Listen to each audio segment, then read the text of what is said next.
Et à la fois, moi, je trouve ça sain aussi, tu vois, de prendre son temps sur les choses. On se dispute jamais, tout va toujours bien.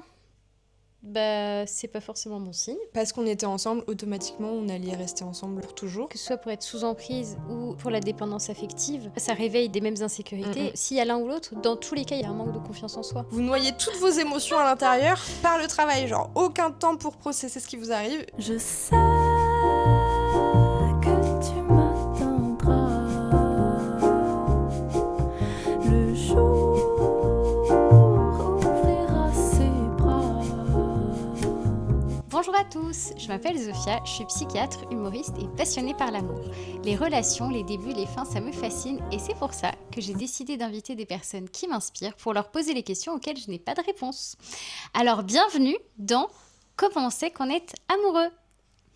J'ai vraiment fait un Oui. move tellement cheesy. Eh bien aujourd'hui je reçois Lucie Prado. Bonjour Lucie. Bonjour, bonjour. Comment vas-tu? Comme un samedi où j'ai travaillé. Mais ça va, c'est ok. Et où tu Il as fait eu beau des dehors. galères de logiciels. Où j'ai eu trop de galères pour un samedi. Et alors, je te propose, parce que moi je fais ça relativement mal, parce que de toute façon c'est pas mon métier, moi je pose des questions mais je ne présente pas les gens. Sinon je serais journaliste et je serais pas psychiatre, donc en fait je te propose de, Ça te fait présenter, sens. de te présenter toi-même. Ok, pour me présenter. Du coup, moi, c'est Lucie, je suis humoriste. J'ai une formation plus dans le cinéma, le dessin animé à la base. Je fais partie de Angoisse Comedy Club avec Zozo, la star, et également Clexomil, Mm. qui viendra une prochaine fois. Oui. C'est un comedy club où on parle de santé mentale. Très important de parler de santé mentale. Mm. Euh, Moi, vraiment, Oui. je me suis laissée porter, oui. que dire de plus? Que tu fais aussi, je te signale, du drag, Ouais, accessoirement. c'est vrai. Bah, du coup, T'es je suis artiste en fait. humoriste, drag king. Pourquoi j'ai bugué sur drag king? Humoriste, drag king. Je dessin, réalisation, podcast des fois, queer. T'es tellement versatile. Eh bien, écoute, donc, Lucie, toi qui connais ce podcast, tu sais, qu'est-ce qui se passe maintenant tout de suite? C'est quoi la première partie? C'est les cartes. Oui. Super. Et qu'est-ce que tu dois faire avec ces cartes? Il faut que je pioche une carte. Oui. Moi, je t'ai fait une demande spéciale. Je t'ai demandé est-ce que je peux les prendre comme quand je fais un tirage de tarot. Oui. Ok, alors c'est parti. C'est le petit moment ASMR, Oui. ok. Est-ce que tu souhaites que je te tienne le micro afin que tu sois Oui. tout à fait à l'aise? Voilà. Donc ça veut dire que je rassemble tout ce que tu as fait depuis tout à l'heure. Oui, c'est pas grave. Ok. Ah oui. Tu fais comme ça. Ouais. Tu fais pas le petit... C'est vrai. En vrai, je l'ai trop mal fait. Attends, je refais. Versatile, mais pas cartomancienne. Hein. Là, j'ai foiré. C'est parce qu'elles sont trop grandes, tes cartes. Oui, bah, c'est pas des... Pour la saison 2, Ouais. peut-être que ce sera une modification à faire. Ah ouais Des cartes plus Plus proches de petites. cartes... De vraies cartes. C'est ça, pas de carte postale, mais de cartomancienne. Pardon, je te laisse faire, concentre-toi. Tu poses quoi comme intention? Je pose l'intention qu'on ait des discussions profondes qui parlent à tous les auditeuristes de ton podcast. Ok, c'est parti. Question numéro 1. Très décidée, merci. Ça, vous voyez, c'est une personne qui a écouté plusieurs fois le podcast, à qui je n'ai même pas eu besoin de dire « Prends une carte, tends-la moi et je te lirai la question. » Je fais mes devoirs. Voilà. C'est quoi la différence entre aimer et être amoureux? Quelle tannée cette question qui revient tout le temps. Ouais. Non, vas-y, donne une réponse. Bah, j'ai l'impression que aimer, c'est plus général que être amoureux. J'ai l'impression que aimer, tu peux le faire sur plein de types de relations, tu vois. Et que être amoureux, c'est spécifique aux relations plus amour, couple, enfin en tout cas de cet ordre-là. Après, moi, je fais partie des gens qui sont en mode arrêtons de faire une dichotomie entre aimer et être amoureux, genre. Expliquez-nous ça alors. Expliquez-nous ça. Pour moi, être amoureux et aimer, c'est la même chose. Genre, faut arrêter de mettre des nuances là où il y en a pas forcément, juste parce qu'on a peur de l'engagement, d'accord? Je suis la première à avoir peur de l'engagement. Cela dit, si t'aimes quelqu'un, t'es amoureux, tu vois, dans une certaine mesure, tu vois. Genre, évidemment, quand je dis je t'aime à mes amis, ça n'a pas la même connotation que quand je le dis à quelqu'un avec qui je partage une intimité très profonde, etc. Tu vois, genre, évidemment. Mais je pense que quand t'es dans un rapport de... Confiance. Oui, enfin, en tout cas, où, tu vois, genre, j'ai envie de dire que tu sois en couple, en relation libre, en polyamour, whatever, tu vois, quand tu sais que, genre, tu partages une relation plus de cet ordre-là que de l'amitié, et que tu dis je t'aime, pour moi, c'est la même chose, dire je t'aime et dire je suis amoureux. Voilà, Ok. c'est dit. Et ta peur de l'engagement, elle s'exprime comment ? Ça va s'exprimer, je vais avoir vachement de doutes et c'est-à-dire je vais faire un pas en avant, 3 pas en arrière, tu vois. Je vais être en mode ok, vas-y c'est trop cool, on y va. Et si en face la personne est en mode ouais vas-y on y va, et je vais être en mode mais t'es sûr que c'est une bonne idée? Non mais vas-y sinon peut-être pas. Est-ce que c'est vraiment une bonne personne pour moi? Est-ce que est-ce que je suis en sécurité? Est-ce que j'ai pas mieux ailleurs? Est-ce que je me perds pas dans cette relation? Non, enfin bref, des questions très intenses. Mais qui sont en lien, enfin je crois, au vu de ce que tu dis, avec justement la question de la confiance. Ouais. Est-ce que en gros j'ai suffisamment confiance en l'autre et en moi-même pour me dire que je saurais m'extirper s'il faut, que je ne me laisserai pas duper, et aussi que l'autre ne va pas me laisser tomber ou va pas me trahir ou veut pas là s'engager, et qu'en fait après 2 mois va dire non en fait je veux plus. Bah Non, clairement, hein. ouais. Enfin pour moi c'est grave ça l'enjeu du truc, de réussir à faire confiance, à savoir que ça va bien se passer. Clairement c'est ça pour moi l'enjeu dans les relations, que je réussisse à faire confiance, quoi. Et là par exemple, hors sujet mais c'est pas grave, euh, justement dans ton couple actuel, qui a proposé d'emménager ensemble, si tu veux répondre à la question? Alors, je pense que là tu vois ça va résumer tout ce que je raconte. Cléo, je crois, au bout d'1 an, il voulait qu'on emménage ensemble. Et moi, j'étais en mode, non, je veux qu'on attende que ça fasse 3 ans qu'on est ensemble. Et j'étais inflexible. Parce que l'amour dure 3 ans et que je veux pas. Et que si ça dure 3 ans et 2 jours, en fait, c'est bon. C'est bon, on est sûr que ça va durer. C'est passé. On est parti pour 3 ans en plus. Donc, or, un bail dure 3 ans. Oui, c'est ça. C'est le Hasard, bail de l'amour. Je ne crois pas. Ça fait réfléchir. Non, en vrai, c'est que j'ai eu 2 autres longues relations avant qui se sont terminées autour de 2 ans et demi, 3 ans. Et où du coup, j'avais un peu l'impression d'avoir une malédiction où j'étais en mode, moi, mes relations durent jamais plus de 2 ans et demi. Et où du coup, j'étais en mode, si on se met à emménager ensemble avant et qu'après j'ai ce truc-là, c'est vraiment la merde. Et du coup, j'étais vraiment en mode non, on attend d'avoir au bout de 3 ans. Turns out, Cléo a eu des problèmes avec son ancien logement, a dû déménager, et où c'était un peu le truc de genre, est-ce qu'on attend 6 mois de plus? À ce moment-là, ça faisait 2 ans et demi qu'on était ensemble. Est-ce qu'on attend 6 mois de plus parce que je suis têtue? Ou est-ce que tu te fais têche parce que t'es trop chiante et que du coup, ça fait 2 ans et demi et que le truc... Donc, ouais, voilà. T'as choisi d'être souple. De ne pas être... Je dis chiante, c'était rigide que je voulais dire. Je précise. Ici. Non, mais en vrai, genre, en plus, je lui ai annoncé de manière mais chaotique. C'est-à-dire qu'il m'a dit...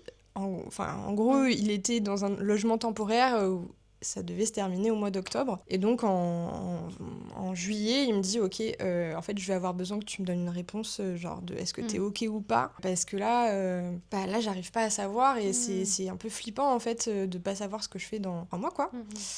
Et moi, j'étais en mode « Désolée, je ne peux pas te répondre tout de suite. » Ça m'émotionne trop. Et genre 2 semaines plus tard, il me dit faudrait vraiment que tu me répondes. Et à ce moment-là, j'étais en mode c'est bon, on le fait. Et genre j'ai pris ma décision. Enfin, entre temps, j'en avais parlé avec plein de gens et alors, tout. Et genre je t'avais pas dit. Oui. Ah non, merde. mais c'est ça. Et bah oui, si, c'est bon, on emménage Voilà. ça. Putain. Je savais pas, ça c'est très drôle. Non, mais classico. Okay. Classico. Et ça va. Vous avez dépassé les 3 ans. On a dépassé les 3 ans. Ça fait quoi d'avoir dépassé les 3 ans?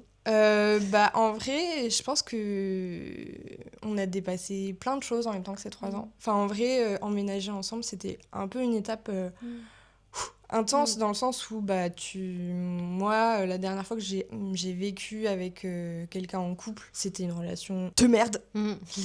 La merde. C'était caca. Et du coup, ça faisait que j'avais beaucoup d'appréhension. C'était une période hyper chargée pour tous les deux. Et du coup, ça créait beaucoup de tensions. Heureusement, on avait vu venir... Enfin, quand je dis « on », c'est moi. Enfin, lui aussi, en vrai. Mais où je m'étais dit, ok, en vrai, là, si on emménage ensemble, il y a des trucs où on n'arrive pas de nous-mêmes à un peu passer au-dessus. Et du coup, on avait décidé de voir une thérapeute de couple pendant cette période.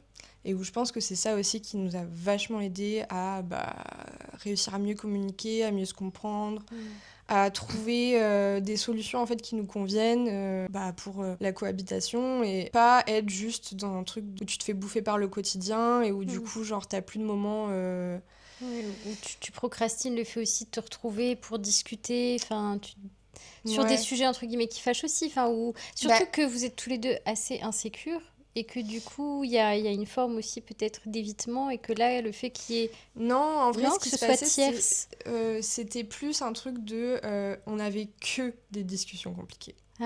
Oui, c'est plus ça qui se passait, c'est que pas de moment agréable.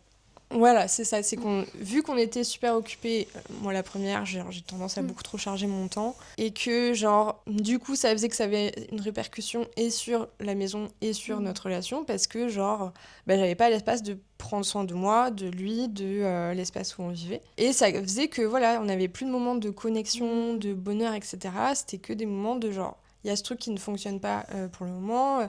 Et où du coup, ça a fait un peu un effet boule de neige, quoi. Tu vois, il y a eu cette petite période d'adaptation un petit peu compliquée. Après, pour le coup, nous, ça a aussi marché parce que on est tous les deux à vouloir faire des efforts. Enfin, genre, j'ai pas du tout envie pour les auditrices qui viennent d'emménager avec quelqu'un, faut que l'autre personne en face soit volontaire dans les tâches ménagères, voilà, que la personne... une équipe, quoi. C'est ça, c'est justement faut être une vraie équipe, quoi. C'est justement parce que vous avez vu que c'était ensemble, que tous les deux ça serait compliqué, que justement vous avez courageusement demandé de l'aide. C'est ça. Et qu'on a aussi choisi de changer. Enfin, tu vois, il y a un truc où c'est hyper facile aussi de se dire, ok, je suis comme ça.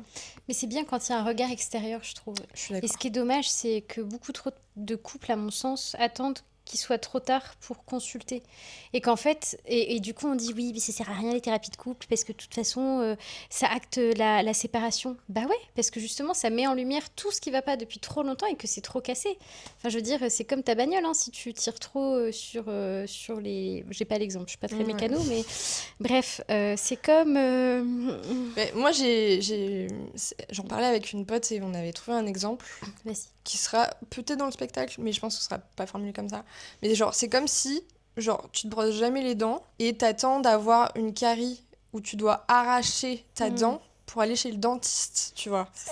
Alors que si tu fais des contrôles réguliers, si tu te brosses les dents, tout ça, en fait, genre, tu vas avoir des dents saines longtemps. Et en fait, ça marche pareil pour des relations.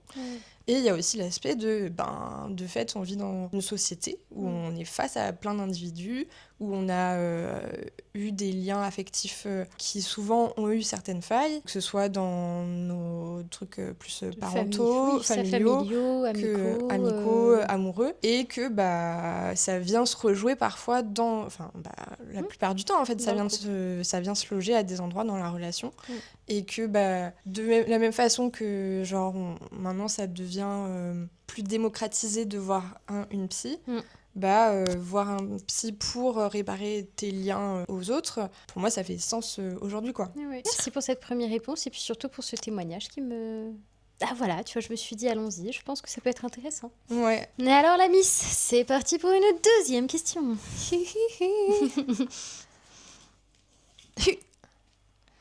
Pardon. Elle a failli, hein. Bah tiens, regarde, on est dans la continuité des choses. Est-ce normal de douter de ses sentiments ? Moi, je trouve ça sain de douter de ses sentiments dans une certaine mesure. Enfin, tu vois, je suis vraiment de la team de, genre, se poser la question régulièrement. Ça me paraît bien pour éviter de se retrouver dans des relations où t'y es, mais où ça fait plus sens pour toi. Et je pense que c'est pareil pour tous les aspects de sa vie, en fait. Dans ton travail, se dire, ok, est-ce que je trouve toujours mon compte dans ce travail, dans là où je vis Enfin, pour moi, c'est sain de se poser les questions parce que ça veut dire qu'à chaque fois que tu te la poses et que tu réponds oui, tu choisis l'autre, quoi. Oui, c'est pas forcément négatif parce qu'on a tendance à... Enfin, moi en tout cas. Non, mais soyons honnêtes.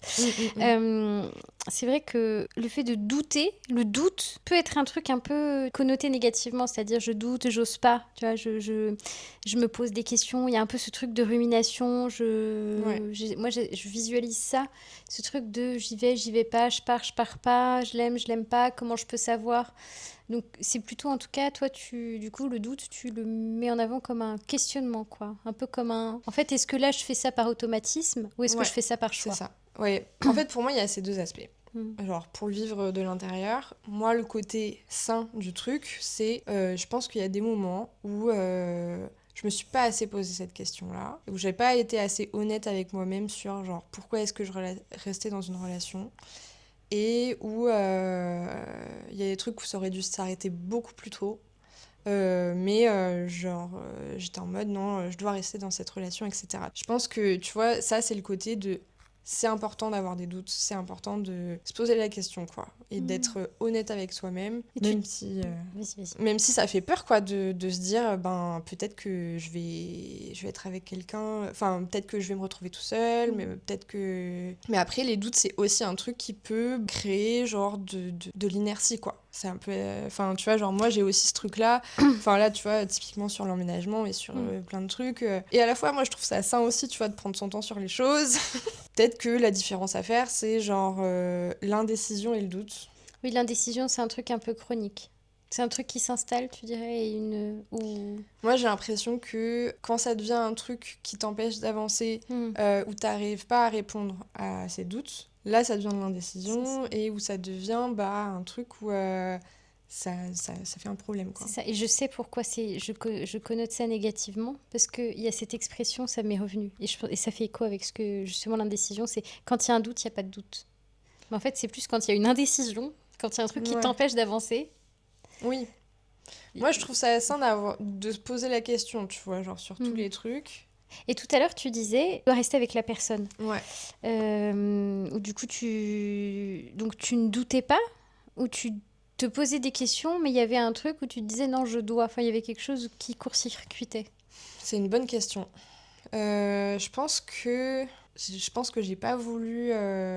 J'étais dans le déni de la situation. Enfin, bon, c'était vraiment un truc pas cool. Mais je pense que genre il y a un truc où j'étais en mode non, ça doit se passer comme ça. Enfin, parce qu'on était ensemble, automatiquement, on allait rester ensemble pour toujours. Je pense que j'avais cette pensée-là.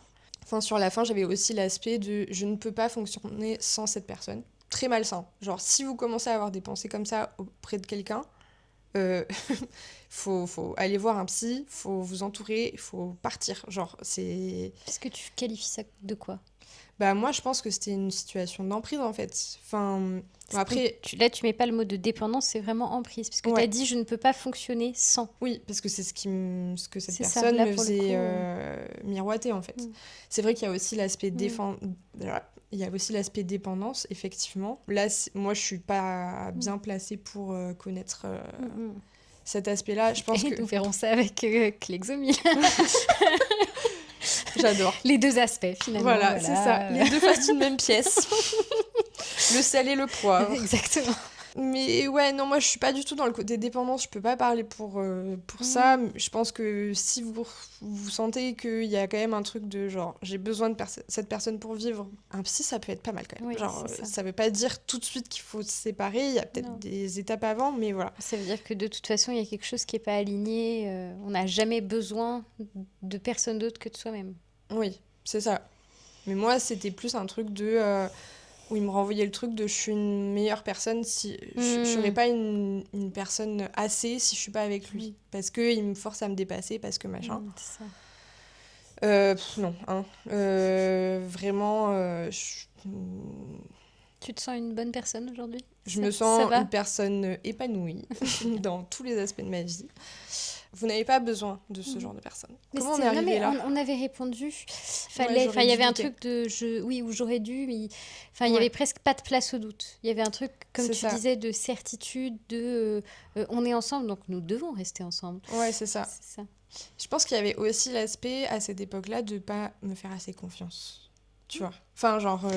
Mais pour être sous emprise, ouais. ou même pour... En fait, c'est pour ça que tu disais toi-même les deux faces d'une même pièce, que ce soit pour être sous emprise ou pour la dépendance affective, déjà, il y a des... Enfin, tu vois, ça réveille des mêmes insécurités. Et en fait, s'il y a l'un ou l'autre, dans tous les cas, il y a un manque de confiance en soi. Ouais. Il y a quelque chose qu'on recherche chez l'autre. Et sauf qu'en fait, si l'autre est malveillant, ou juste si on... Enfin, tu vois, il y a dans Ouais. un truc où il y a une recherche d'aller s'accrocher à l'autre. Ouais. Et dans l'autre, en fait, ce que dit l'autre, il a forcément raison puisqu'il n'est pas moi. Et que moi, j'ai forcément tort. Là, en l'occurrence, je pense qu'effectivement, j'avais un terrain de manque d'estime de moi, mais où c'était alimenté par quelqu'un Ouais, c'est ça. qui Il venait suffit d'une profiter faille. de ça, quoi. Il suffit d'une faille. Ouais. Et d'ailleurs, c'est pour ça que les hommes violents et toxiques trouvent toujours des victimes, parce qu'en fait, il y en a plein. Oui.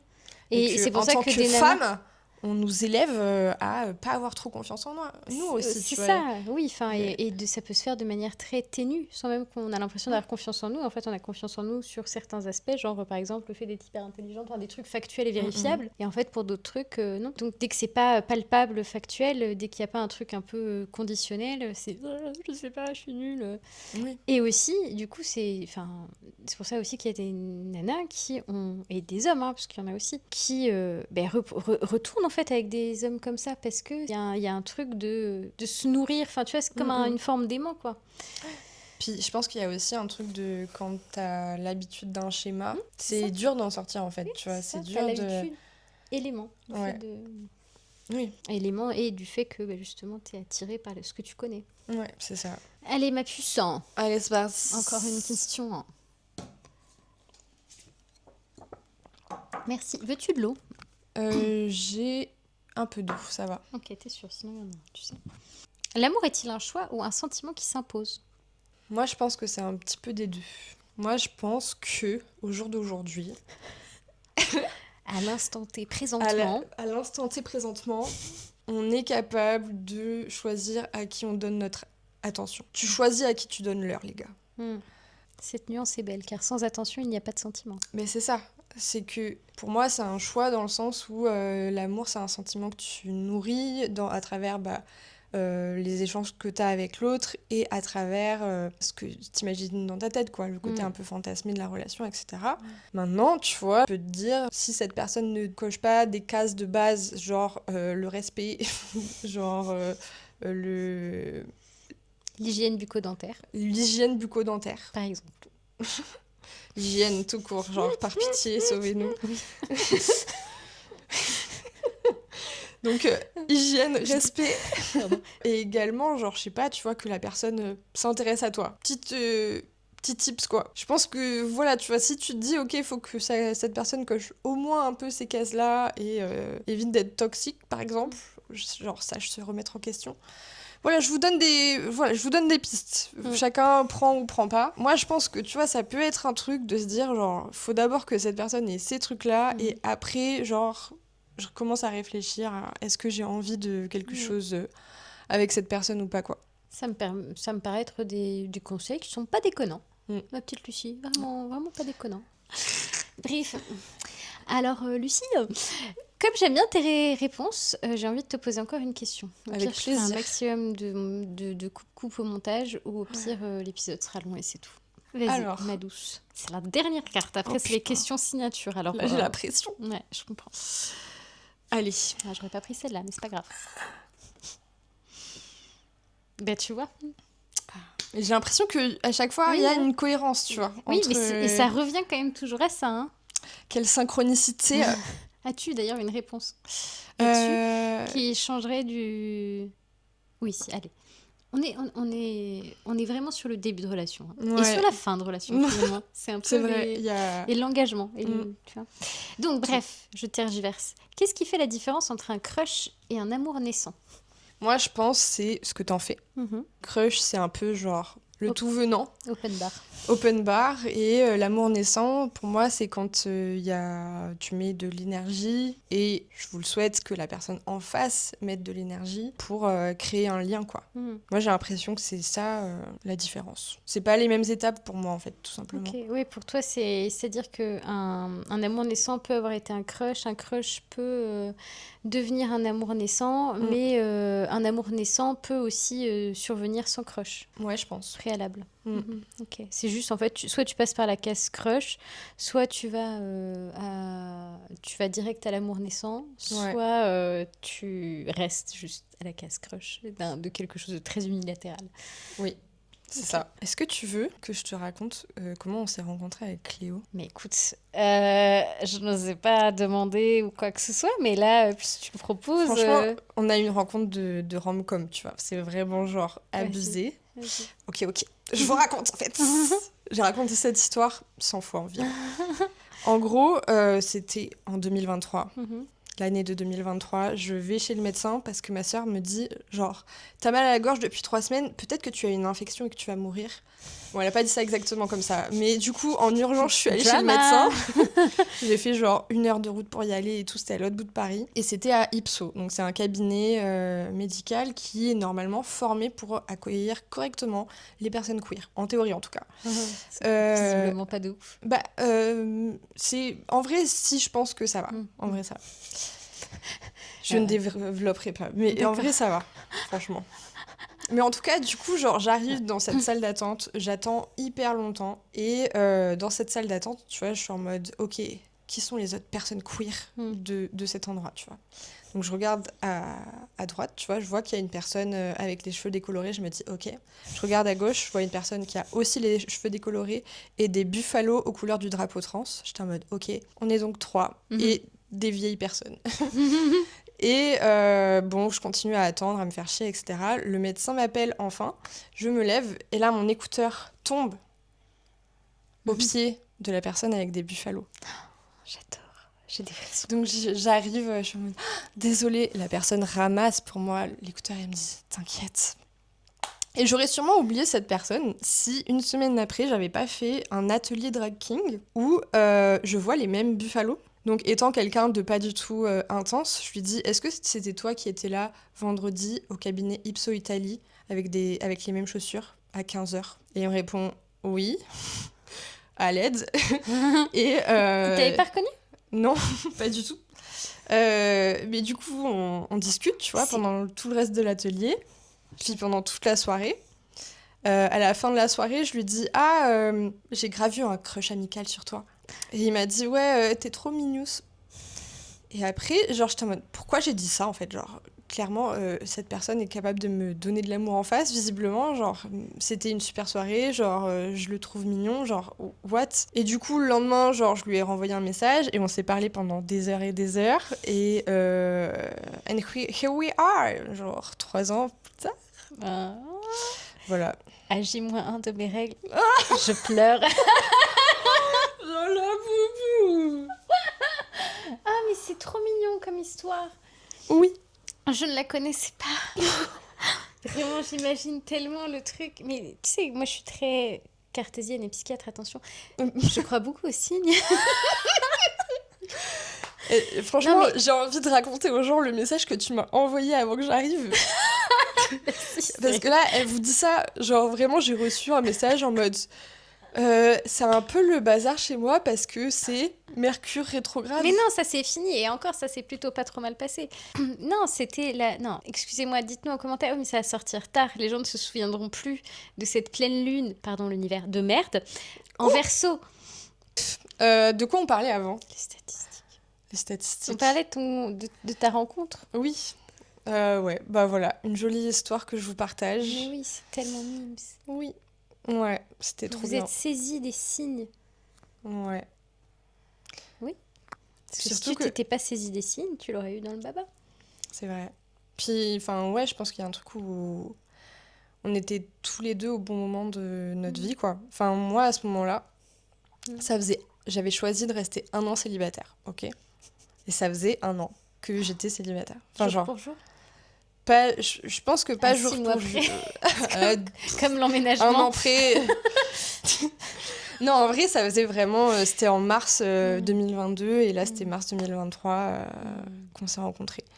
Et ouais, enfin, il y avait un truc de l'alignement de genre, ok, je l'ai fait cette année seule, où j'avais choisi ça, j'avais choisi d'être célibataire pendant 1 an pour essayer de prendre du vrai temps pour moi, de nourrir ma relation à moi-même, de prendre soin de moi, etc. Et Et voilà quoi, genre c'était vraiment genre le bon truc. J'avais fait une lettre, enfin pas une lettre à l'univers, mais tu vois, genre un peu une to-do, parce que je fonctionne comme ça, des choses que j'attendais d'une personne, etc. Tu vois. Mais quelques mois plus tard, et genre là, de temps en temps, je retombe dessus, tu vois, et je suis en mode, bah, c'est exactement ce que j'ai eu. Et donc, c'est trop, trop cool. Donc, ouais, c'était vraiment genre un truc de, ok, c'est la bonne personne à ce moment-là. Bon, après, c'était la bonne personne. On a eu quand même plein de choses à gérer ensemble. Enfin, tu vois, il y a un truc de genre, je pense qu'il y a plein de trucs où on se rejoint énormément. Pour autant, on a aussi traversé des périodes difficiles.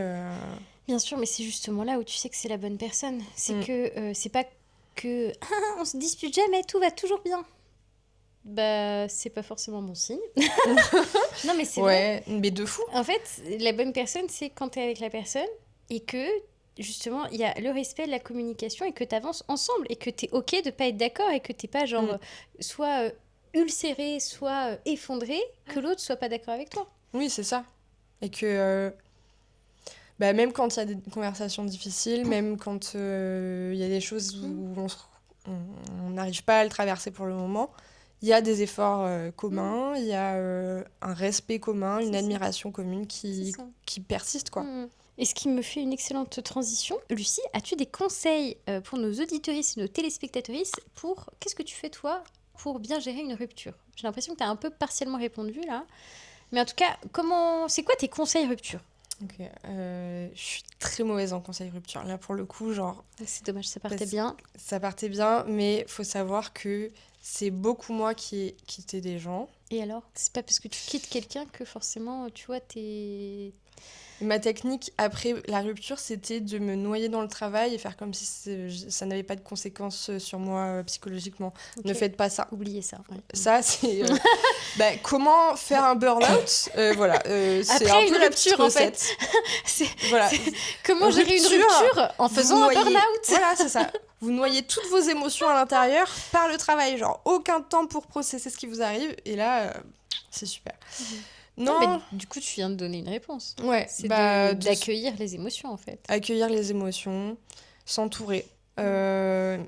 S'entourer de gens qui nous aiment, qui sont disponibles pour nous. Trouver des solutions pour se rappeler de sa valeur, se rappeler qu'il y a d'autres choses qui vont arriver après. Et pas faire comme ce que j'ai fait à cette époque-là, c'est-à-dire de se dire je suis maudite, moi je sais pas être en relation, je sais pas être en relation tout longtemps, etc. Ça, c'est des prophéties autoréalisatrices de merde, d'accord. T'es pas vulgaire sur mon podcast, ça va pas, non? Pardon. Excuse-moi. Non, mais c'est... Enfin, en l'occurrence, pas autoréalisatrice, puisque là, ça fait plus de 3 ans que je suis dans une relation cool. Oui, mais parce que il y a eu ça que tu t'es dit au début, je suis maudite. Ah, mais genre... Et après, quand même, tu t'es donné la possibilité. Déjà, tu t'es donné 1 an pour te recentrer sur toi. Enfin, tu vois, tu t'es pas dit juste genre, c'est nul, c'est pas pour moi, et puis basta. Tu t'es dit, j'ai l'impression que c'est pas pour moi, c'est le sentiment que j'ai, mais je vais quand même faire en sorte de m'apporter, enfin, de me faire du bien. Bah, à ce moment-là, c'était plus un truc de me dire, ok, là, j'investis trop de temps dans des relations pas qualitatives. Enfin, dans le sens où ça me faisait plus de mal qu'autre chose, où j'étais pas spécialement bien traitée, d'une certaine manière. Enfin, bon, il y a eu des gens super dans le lot, tu vois, mais... Bon, enfin, je trouvais pas mon compte en tout cas.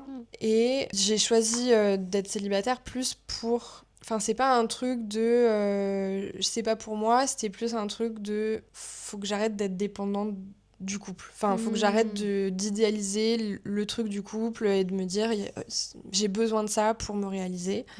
Et du coup, ça passait aussi par genre voir qu'il y avait des endroits où j'attendais d'être en couple pour les faire, tu vois. Genre regarder une série en amoureux, faire des balades bucoliques, aller voir une expo, enfin que sais-je, tu vois. Et des trucs de genre retrouver ce truc de genre pourquoi est-ce que je projette ça sur le fait d'être avec quelqu'un et que je me l'autorise pas à moi toute seule, en fait, tu vois. Moi, c'était vraiment cette démarche-là quand j'ai choisi de rester célibataire, etc. Et même, tu vois, moi, j'ai eu vraiment un truc à la fin de me dire, putain, peut-être que je devrais pas me mettre en couple, en fait, tu vois, genre, en mode, je veux pas perdre cette relation à moi que j'ai construite, et des relations amicales aussi, parce que cette période-là, c'était aussi, du coup, et c'est toujours le cas, mais de nourrir des amitiés très fortes. C'est ça. Mais donc, tu as donné un excellent conseil, Lucie, à savoir justement revenir à soi, se prioriser et essayer d'explorer les pistes qui font que finalement, le couple n'est pas la réponse universelle, il n'est pas un besoin fondamental. Et en tout cas, une fin en soi. Oui, c'est et ça. en tout cas, au-delà de la fin en soi, c'est pas via le couple qu'on se réalise. Il faut déjà Exactement. être... En fait, on ne se réalisera jamais via le couple si soi-même, il n'y a pas une réalisation. Sinon, c'est juste une compensation. Et quand l'un des deux se barre, du coup, l'autre s'effondre. Oui, c'est ça. Et de pas être en perpétuelle, du coup, recherche de quelqu'un pour se compléter, pour se rendre heureux, etc., quoi. Et savoir également dire non, même quand les personnes viennent à soi. Ouais. Non, mais oui, c'est vrai que ça aussi, tu vois, genre des fois, il y a des gens qui ont envie d'un truc avec toi et qui pour autant ne cochent pas les cases qui vont te permettre d'être heureuse, Ça quoi. donne l'illusion de cocher les cases. Ouais. J'emmerde les 3 personnes qui sont venues perturber ma quiétude de cette année alors que j'avais rien demandé. Je les regarde mal. Ouais. Tu vois, alors que moi, j'avais dit comme toi, genre, je reste focus. Mais bon. Ouais. Ah, de l'attention. Bah, en fait, c'est ça cet aspect-là qui est dur. Et je pense que pour cet aspect-là, du coup, le truc qui permet un petit peu de compenser ce que, entre guillemets, dans notre société occidentale actuelle, on met beaucoup dans le couple, c'est les amitiés. En fait, genre aujourd'hui, la société est structurée par le couple, tu vois, genre, c'est ça, un peu la manière dont tu te socialises en tant qu'adulte, etc. Et que tu existes. C'est pour ça que c'est aussi compliqué d'être célibataire. Mais moi, je pense que tu peux aussi trouver de l'amour dans le collectif, du soutien dans le collectif, du partage, de l'échange. Enfin, tu vois, Oui, genre... bien sûr, il y a plein de trucs. Il y a plein de façons. Et d'avoir des amitiés super, ça peut permettre de se sauver de relations de merde, quoi. Ce qui m'amène, ma chère Lucie, sur la question suivante. Lucie. Attends, refais-le. Attends. Vas-y. Ce qui m'amène, Lucie, à la question suivante. Comment on sait qu'on est amoureux? C'est horrible. Je pense que ça va rendre très très mal à l'écran. Je pense que ça sera hyper fluide. Comment on sait qu'on est amoureux? Moi, je pense que c'est quand tu sens que la personne t'apporte de la joie, t'as hâte de revoir la personne, que t'as envie de créer quelque chose avec elle, que t'as envie que tu sens que t'as une attirance, une joie quand tu penses à cette personne, quand tu penses à la revoir, etc.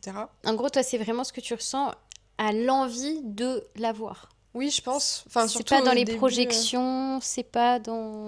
En tout cas, j'essaie que ce soit pas ça. Oui. Je pense qu'effectivement, tu vois, là, c'est très idéalisé. Et il y a un truc où... Bon, il y a un truc où moi, ça fait 3 ans et quelques que j'ai ça. Donc, il y a un truc où... je pense que quand tu l'as un peu en permanence, entre guillemets, c'est plus difficile de s'en rendre compte. Problème de riche, vraiment. Mais ouais, je pense que c'est important que ce soit le curseur joie qui te dirige, quoi. À l'opposé du curseur angoisse, insécurité, sentiment de pas être assez, ça dégage. Oui, le truc de chaud-froid, ça c'est... C'est non. C'est pas ça. On va passer à la partie anecdote, même si tu nous as déjà raconté une première Énormément anecdote de choses. bonus. Ah oui, je refais le... Elle était perdue. J'étais en mode oui. Bah là, il y en a que 6, donc Ok, voilà. ça va aller vite. Voilà. Et là, vraiment, tire-la bien parce que tu as le droit à une carte. Attends, je coupe le paquet. Tu coupes. À moitié. À moitié. Toi, t'es quelqu'un d'équitable. Toc, toc, toc. Entrée, c'est qui? Qui est-ce? Un date désastreux ou un moment embarrassant en couple? Est-ce que t'as ça dans ta besace? J'ai tellement de dates désastreux et de moments embarrassants qu'il faut que je choisisse là. C'est plus ça mon... Je pense que je vais partir sur le date désastreux. Je garderai l'histoire En off. en off. L'autre histoire sera secrète. Une fois, j'ai daté une meuf. Donc en gros... Bon, j'ai été avec des hommes et avec des femmes, en gros. Là, je vais raconter... Elle est versatile et je suis sur versatile. tous les plans. Voilà, c'est ça. C'est pas Je choisir. fais tout. Des Elle hommes, doute des femmes beaucoup. et également des personnes non binaires, Oui, étant donné que je sors avec une personne non binaire. Euh, Qu'est-ce que je raconte, moi? Je suis folle. Allez, donc là, en l'occurrence, ce sera une histoire avec une femme, parce que en vrai, moi, j'ai pas trop daté des gars, tu vois. Genre, je me suis mis en couple avec des gars de manière chaotique, mais j'ai pas eu de date avec des gars, je crois. C'est pour ça que tu les as pas sélectionnés. Ouais, c'est ça. Carrément. J'étais en T'as mode, pris les ah, premiers comme ça et pommes pourries. Ouais, c'est horrible. Bref, date avec une meuf, on s'était rencontrés sur les applis. C'était notre premier date. Elle me dit, viens, on se rejoint rue Mouffetard. Là, je pense que les gens qui n'habitent pas à Paris... Dans le 5e arrondissement, une rue avec plein de restos, C'est ça. étroite, bondée. Tu verras pour la suite. Juste, c'est en bas, au sud de Paris. Oui, voilà. Voilà. Donc, moi, j'habite à Saint-Denis, tout au nord. Donc, je prends le RER. Je descends jusqu'à Luxembourg. Donc, voilà, j'ai 25-30 minutes de transport. J'arrive à Luxembourg. Elle m'appelle et me dit « Ah, je suis toujours à Bastille avec un ami. Est-ce que tu peux nous rejoindre finalement ?» Là, je me dis « Ok, je suis déjà sortie de chez moi. Allez, j'y vais, je vais à Bastille, tu vois, je le fais. » Donc je reprends, je prends le RER dans l'autre sens, puis genre un autre métro pour aller à Bastille. Donc là, on était au sud, on arrive à l'est, centre. quoi. Centre-est. Donc je refais un petit 20 minutes de trajet. Et elle me dit, ah, on n'a toujours pas bougé du bar, donc rejoins-moi ici à cet endroit. J'arrive à cet endroit, c'était le devant d'un garage. J'étais genre, what the fuck? Bon, il se trouve que c'était le bar à côté de cet endroit, mais sur le moment, j'étais vraiment genre, quoi? Elle arrive à moi et genre vraiment genre en mode je vois qu'elle est trop contente de me voir et genre en mode et moi j'étais genre ok, sachant que je l'ai pas bien précisé avant, elle était avec un pote. Moi, première pensée que j'ai en tant que expérience de meuf lesbienne sur les applis, oh my god, ça va être un couple qui veut pécho une meuf. Ah, j'y avais même pas pensé, naïve que je suis. Eh oui, mais pourtant. Mais il se trouve que c'était pas ça. Mais du coup, ils étaient en mode ah mince, on vient de recommander une bière. Du coup, ça va prendre un petit peu de temps. Donc il y a ce moment très embarrassant où on est nous deux et ce mec, voilà, et où il est en mode si vous voulez, je pars. Bah oui. Et j'étais en mode. Il était en mode non mais je me dépêche de finir ma bière et dans ma tête j'étais genre mais sinon ne la finis pas, tu vois, genre à quoi ça va te servir d'être bourré dans le métro, genre quel est le point, où est-ce qu'on va avec ça, On tu vois, parle d'une bière à Paris, il faut quand même rentabiliser c'est le ça. truc, tu vois. Oui mais des fois genre c'est pas grave, je ne sais pas, genre mets-la dans ta gourde, peu importe. Pardon. Puis genre donc ce moment arrive où en fait il y a cette meuf, son père l'appelle et où elle répond à son père devant nous deux. Et elle fait une blague en mode ah c'est une prise d'otage, et moi je rigole parce que dans ma tête j'étais en mode oui c'est clairement une prise d'otage. Et du coup pendant ce moment où elle parle avec son père devant nous, il y a son pote du coup qui était toujours là et qui me dit Machine, c'est vraiment une super personne, tu vas voir, machin. Et j'étais genre Pour l'instant, pas de ouf déjà. c'est trop bizarre, tu vois, genre vraiment, genre imagine tu vas à un date, tu ramènes ton pote qui est en mode elle est super. Comme ça. Elle est comme ça. C'est vraiment nickel. une meuf comme ça. Donc déjà, genre, hyper chaotique, ce moment très long. Ensuite, parce que de base, on devait aller dans un autre bar. Donc, ce moment de finir cette bière se termine enfin. Le gars s'en va. On s'en va. On passe devant un fleuriste. Elle me dit, tu veux que je t'achète des fleurs ? Et moi, je dis, bah non. Donc voilà, tu vois, genre on continue. J'étais vraiment genre c'est chaotique, mais on y va. On arrive à l'autre bar. Rue Mouffetard, du coup ? Non, on est toujours à Bastille, mais à un autre endroit. Donc on commande à boire et elle se prend un plateau de fromage qu'elle mange toute seule avec les doigts pendant qu'on discute. Elle t'en propose pas ? Bon, je sais plus, mais je t'avoue que l'image de voir quelqu'un manger du roquefort avec les doigts pour un premier date... Ah oui, d'accord, parce que j'allais dire, bon, du comté avec les doigts, oui. C'était pas que du comté, là, il y avait du bon gros brie, du bleu, enfin... Oui, d'accord. C'est intense. J'entends. Donc elle mange son truc avec les doigts, et là, elle me dit « Ah, attends, j'ai un appel ». Et là, je l'entends qui dit « Oui, bébou, oui. Oui, attends, je suis en date là, je vais pas pouvoir rester longtemps avec Lucie. » J'étais en mode oui. On s'est rencontrés sur Her. Ouais. Ok. Bon, mais je te rappelle, bisous. Oui, c'était ma meuf. Ah oui, je te l'ai peut-être pas dit, je suis Polia.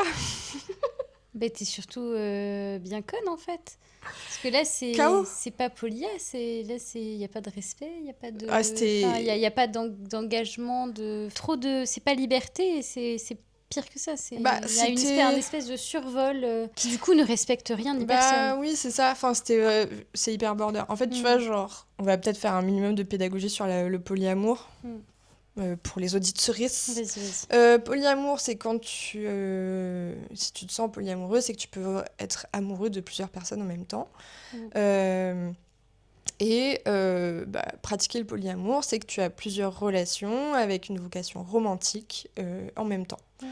Il y a plein de façons de faire ça. Il y a des gens qui sont en mode tout le monde est à la même. Enfin, tu vois, c'est un truc très horizontal où les relations ont toutes la même valeur. Il y a des gens qui sont en mode il y a une relation principale et d'autres moins. Enfin, bref, il y a plein de façons de le faire. De fait, le polyamour, faut quand même vraiment. Il y a des règles et un dialogue et c'est hyper encadré. C'est Parce que dès lors qu'il n'y a pas de cadre, ça demande chaos. énormément de communication pour respecter les limites de tout le monde, puis respecter tout le monde, quoi, dans son rythme, dans ses besoins. Très difficile, je trouve. Moi, je connais une personne où ça fonctionne, c'est tout. Et depuis des années. Ouais. Genre, je suis pas loin de 10 ans. Hein. Lucie Lucie, c'est ça? Non. Girl. Bref, donc... Après ce petit moment d'éclat, je crois qu'on se parle un petit peu, et puis d'un coup, elle se met à traîner sur son téléphone. Cette histoire ne termine jamais, hein. C'était un désert qu'on traverse ensemble, tu vois. Genre, l'anecdote est longue, c'était très long à vivre aussi. Et à aucun moment, tu t'es dit, en fait, je me casse et surtout, non, tu mais, payes. Non, mais là-dessus, j'ai des regrets, hein, tu vois. Genre, après coup, j'étais en mode, mais j'aurais dû me barrer bien avant de ce date, Je crois que t'étais un peu figée. J'étais un peu figée, j'étais un peu en mode, je veux voir jusqu'où nous mène ce plot, tu vois, genre... Il y a matière, on y va. Qu'est-ce qui se passe après, quoi. Et du coup, elle sort son téléphone et elle commence à traîner sur son téléphone. Enfin, en gros, c'est que plutôt dans la journée, elle avait eu un truc, où elle avait mis un truc sur Twitter, je crois, et que genre ça avait eu pas mal de retentissement. Et du coup, elle commence à lire ces trucs sur Twitter et à plus me calculer pendant 10 minutes. Du coup, je lui dis, on peut y aller si tu veux. Elle était en mode, non, attends, faut que je finisse ma bière. J'étais en mode, putain, mais vous me faites chier avec vos bières, j'en peux plus. Du coup, je commence à être un peu à faire la gueule, normal. Du coup, je lui dis, bon, je vais aux toilettes. Je descends, je remonte. Elle n'avait pas touché à sa bière. J'étais en mode, mais ça va jamais s'arrêter, en fait, tu vois, genre... Et que s'est-il passé ensuite? Elle a fini par dire, en fait, je suis fatiguée, ça te dit qu'on s'en aille? Et là, j'ai vraiment fait, oui. Et me dis pas que vous êtes rentrés ensemble. On a fait le chemin jusqu'au métro ensemble, parce que sinon ce serait trop simple. Mais après, on est partis chacune de notre côté et on ne s'est jamais recontactés. L'angoisse absolue. Ouais, c'était terrible. Mais écoute, merci pour ce beau moment. Avec plaisir. Sacré partage. Plaisir d'offrir. Bah oui, sacré partage. Joie de recevoir. Alors, dis-moi une lettre. Elle comme Lucie. C'est original. Il y a un mot que je ne connais pas, qui m'intrigue. Loquel. Ah ouais, je connais pas du tout. L-O-Q-U-E accent grave L-E. Eh ben. Let's go. Allez, loquel. Alors, c'est la loquel. Ce mot, emprunté à Ignace de Loyola, désigne le flux de paroles à travers lequel le sujet argumente inlassablement dans sa tête les effets d'une blessure ou les conséquences d'une conduite. Forme empathique du discourir amoureux. On a compris déjà cette définition ? Non. Alors, donc, loquel, ce mot, donc, qui est emprunté à Ignace de Loyola, d'accord ? On ne sait pas qui c'est, mais c'est ok. C'est d'accord. Désigne le flux de parole. Ok, un flux de parole. À travers lequel le sujet argumente inlassablement dans sa tête, d'accord, les effets d'une blessure ou les conséquences d'une conduite. C'est ruminer sur des pensées, quoi, non ? Parce que après, c'est genre refaire un trauma, quoi. Enfin, Ah, mais c'est moi qui ai mal lu. J'ai lu forme empathique du discours amoureux, alors que c'est forme emphatique. Emphatique. Genre l'emphase. Ok. Ouais, donc encore plus fort que discourir. Très bien. Donc on est sur une chanson du XVe siècle. C'est tiré à la fois de Schubert et d'une chanson du XVe siècle. Bon. Trop penser me font amour. Par moments, au gré d'une piqûre infime, il se déclenche dans ma tête une fièvre de langage, un défilé de raisons, d'interprétations, d'allocutions. Je n'ai plus conscience que d'une machine qui s'entretient d'elle-même, d'une vielle dont un joueur anonyme tourne la manivelle en titubant et qui ne se tait jamais. dans laquelle rien ne vient empêcher le ressassement. Dès que, par hasard, je produis en moi une phrase réussie, dans laquelle je crois découvrir l'expression juste d'une vérité, cette phrase devient une formule que je répète à proportion de l'apaisement qu'elle me donne. Trouver le bon mot est euphorique. Je la remâche, je m'en nourris. Pareil aux enfants ou aux déments atteints de méricisme, je ravale sans cesse ma blessure et la régurgite. Voilà. Je roule, je dévide, je trame le dossier amoureux, je recommence. Tels sont les sens du verbe meruomai, rouler, dévider, tramer. Donc, c'est écrit en grec, donc ça m'a un petit peu perturbée. Ouais. Ou encore, souvent, l'enfant autistique regarde ses propres doigts en train de tripoter des objets, mais il ne regarde pas les objets eux-mêmes. C'est le twiddling. Le twiddling n'est pas un jeu, c'est une manipulation rituelle marquée par des traits stéréotypés et compulsifs. Ainsi, de l'amoureux emploie à la locale, il tripote sa blessure. Ah, je crois que j'ai compris. C'est un peu genre appuyer. Enfin, c'est comme quand t'es triste et t'écoutes des chansons tristes un peu. Tu vois, tu te complais un peu dans cette souffrance, etc. C'est ça, d'où le truc où il disait tout à l'heure avec la vielle. La vielle. Ouais. Oui, c'est ça. C'est de se complaire ou en tout cas ressasser et t'as du mal à te sortir de ton marasme, quoi. T'entretiens le truc. Mais de la même façon que quand t'es très heureux, tu peux aussi entretenir avec, tu sais, justement, au contraire, mettre des musiques très joyeuses qui vont te galvaniser. Et je pense qu'il y a aussi le truc, peut-être, tu vois, genre de... Tout à l'heure, on parlait de répéter des schémas, etc., tu vois. Où c'est aussi un peu ce truc-là de genre, tu répètes un truc parce que c'est un peu confortable. Il y a un truc un peu complaisant, même si c'est genre, quand c'est un truc duquel tu souffres, c'est très difficile d'entendre ce mot-là. Mais il y a un endroit de genre, c'est aussi sortir de sa zone de confort, de sortir de ce schéma et de... Tout ce qui est inconnu, de toute façon, c'est une sortie de zone de confort. C'est-à-dire que, d'où aussi le fait qu'on ait tendance à aller beaucoup plus facilement dans quelque chose qu'on connaît, même si c'est négatif. Je suis celui qui va pleurer et ce rôle, je le joue devant moi. Et il me fait pleurer. Je suis à moi-même mon propre théâtre. Et de me voir ainsi pleurer, je pleure de plus belle. Et si les pleurs décroissent, je me redis bien vite le mot cinglant qui va les relancer. J'ai en moi 2 interlocuteurs affairés à monter le ton, de réplique en réplique, comme dans les anciennes stichomities. Il y a une jouissance de la parole dédoublée, redoublée, menée au charivari final. C'est exactement ce qu'on disait. Et moi, j'ai vraiment ce truc de quand t'es un peu triste, genre en mode tu veux avoir tes règles ou quoi, et où tu te dis, genre, c'est le moment de regarder le film le plus horrible possible, où genre tu vas chialer, genre t'es mort. Mais du coup, ouais, dans l'amour, oui, c'est ce qu'on dit, quoi, soit de ressasser une rupture ou une pensée négative, ou de répéter un schéma, quoi. C'est ça. Donc, bref. Donc donc ça vous le saurez maintenant, nous le savons, c'est la locale. Quand vous êtes dans ce marasme comme ça, utilise la locale. Écoute, on pose des mots sur les choses. Et alors, Lucie, maintenant vient le moment de tes recommandations culturelles sur le sentiment amoureux en nature. Ouais, j'ai réfléchi un peu à l'avance et j'en ai plusieurs. Wow. Déjà, j'ai 2 podcasts à conseiller où c'est plus genre amour et sexualité. Enfin, en gros, c'est des gens qui... Bon, je vais expliquer et après donc, amour et sexualité, il y a Free From Desire de Aline et... Ça me parle.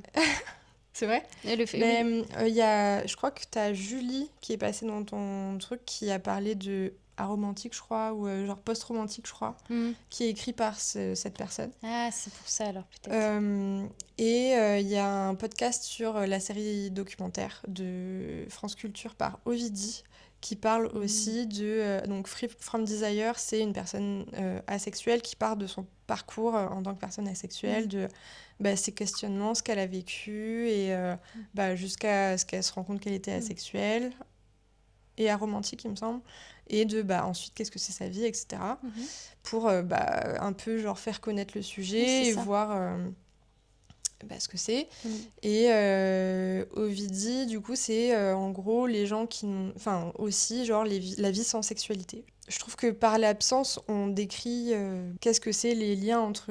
Enfin, tu vois, genre, j'ai l'impression qu'il y a vachement une pression à la sexualité dans le couple et hors du couple aujourd'hui. Et du coup, ça aide un petit peu à voir comment elle se manifeste cette pression. Et aussi pour les gens qui n'ont pas de sexualité dans ce que décrit... ce qui est mis en scène dans le documentaire d'Ovidie, c'est aussi qu'est-ce qui reste, qu'est-ce qui manque vraiment aux personnes qui n'ont pas l'occasion de vivre une vie sexuelle, quoi. Parce qu'il y a un peu ce truc d'injonction, de genre c'est un besoin, etc.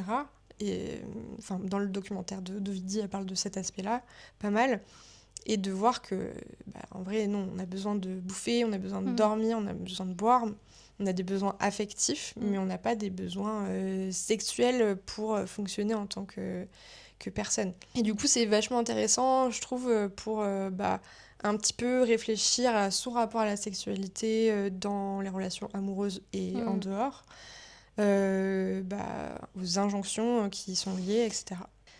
Et une autre reco que j'ai, c'est une reco ciné, c'est Les Matins Merveilleux. J'ai adoré ce film. C'est un film qui est en ce moment au cinéma, donc je pense que il sera plus au cinéma à mon avis quand l'épisode va sortir, mais il va sortir, je pense, sur les plateformes. Sur les plateformes. Restez connectés. Exactement. Et est-ce qu'on n'aurait pas une petite actu? Une petite actu.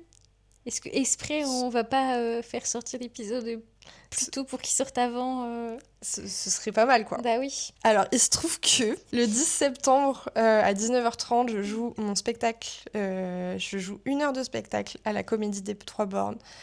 Donc 1 heure où je vais parler justement d'amour, je vais parler de se reconstruire, de moi principalement. Et faire des blagues avec tout ça. Venez.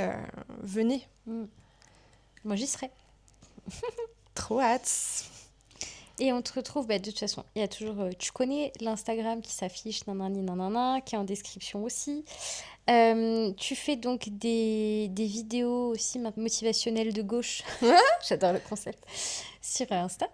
En tout cas, j'ai fait une vidéo. Je sais pas si je vais rester sur ce concept-là, puisque ça attire principalement des hommes. Et ce n'est pas ma cible. Je trouve ça très drôle. C'est hilarant, mais... Parce qu'après, ils vont se barrer. C'est évident. Genre, venez sur mon Insta si vous voulez, genre, des trucs de petites nénettes, des trucs de personnes queer. Si vous aimez Shrek également. Si vous aimez Shrek et Barbie. Mais du coup, je suis en mode... on va pas se comprendre très longtemps, mais c'est super d'être passé.